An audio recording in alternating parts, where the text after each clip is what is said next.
राधे राधे गुरुजी। बोलो बेटा।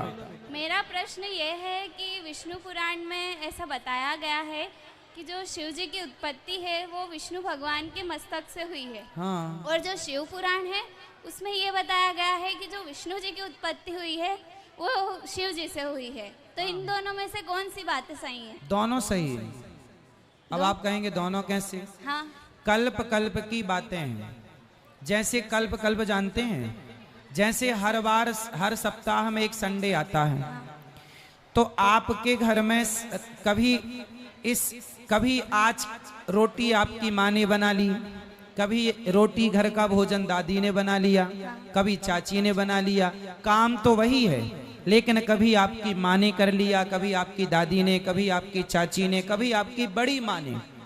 तो काम वही है, पर कभी इन्होंने कभी उन्होंने। उसी प्रकार हर बार प्रलय होता है, हर बार सृष्टि होती है। तो कभी भगवान ने कहा कि ब्रह्मा जी आप सृष्टि कर लो, तो भागवत जी में ब्रह्मा जी से शिव जी प्रकट हैं, ऐसा लिखा है। कभी विष्णु भगवान से कहा आप सृष्टि कर लो, तो कभी विष्णु जी से प्रकट। देवी भागवत पढ़ोगे तो देवी जी से शिव जी प्रकट हैं, तो ब्रह्मा जी प्रकट हैं। तो कभी शिव जी भगवान ने कहा देवी इस बार आप सृष्टि कर लो।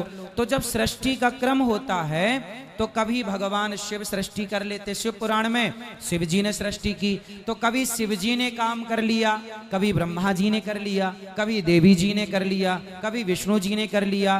तो भगवान श्रीमन नारायण जिसको आज्ञा दे देते हैं, जिसको वो कह देते हैं, कभी कार्य ये वाला आपने किया तो कभी उन्होंने कर लिया। तो जिस बार एक बार आपने किया तो एक कल्प में इन्होंने किया, एक कल्प में उन्होंने किया, एक कल्प में उन्होंने। सबका लिखा है पुराणों में, तो लोग कंफ्यूज हो जाते। कल्प कल्प का भेद है। गुरुजी एक और छोटा सा प्रश्न है मेरा कि भक्ति और उपवास में संबंध क्या है? जैसे लोग उपवास के निर्धारित मतलब उपवास के द्वारा भक्ति करते हैं और बाद में बाहर जाके लोगों को बुरा भला कहते हैं, तो वो सही नहीं है। आप भक्ति करो तो मन से करो। तो यही पूछना है कि उपवास और भक्ति का असली संबंध क्या है?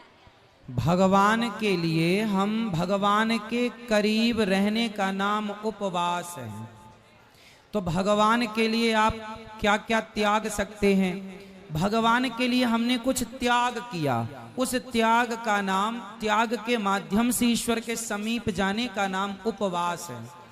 तो भक्ति जो है वो अलग है।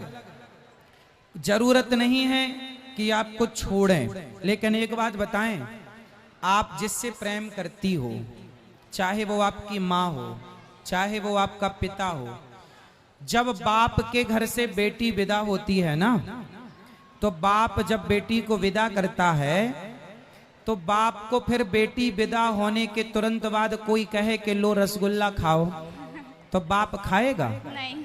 उसे अच्छा ही नहीं लगेगा। उस दिन वो कुछ नहीं खाएगा। क्यों नहीं खाएगा? उसने उपवास रखा किसके लिए? बेटी के लिए ना। उपवास रखा नहीं, उसके बेटी से इतना प्रेम है कि उसे बेटी के सिवा कुछ अच्छा लग ही नहीं रहा है। जब भक्त को भगवान के सिवा कुछ अच्छा ही ना लगे, उसी का नाम उपवास है।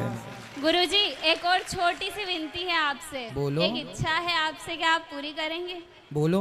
इतने दिनों से मैं रोज आ रही हूँ, मतलब आती हूँ, पर आपके दर्शन इतने अच्छे से नहीं होते, तो एक बार बस आपका चरण स्पर्श करना है। हाँ हाँ, अभी उतरेंगे, मिलेंगे तो आप मिलूंगा अभी सबसे, तो आप मिल लेना। तब गुरुजी पता ही नहीं चलता, इतनी भीड़ भाड़ नहीं, अभी भीड़ में, इसलिए तो अभी बहन ने पूछा, ऐसी प्रणाम बात कर ली आपने, बस, मिल बस लिया। एक बार गुरुजी, एक बार चरण स्पर्श करना है बस।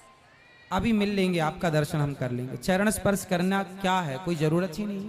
अच्छा लगेगा मुझे, अभी मैं यहाँ खड़ी हूँ इतने लोगों के ठीक है भाई, सामने। मैं मिलूंगा यहाँ सबसे, तो आप मिल लेना। हाँ, खुश ठीक है रहिए, गुरुजी। खुश रहिए।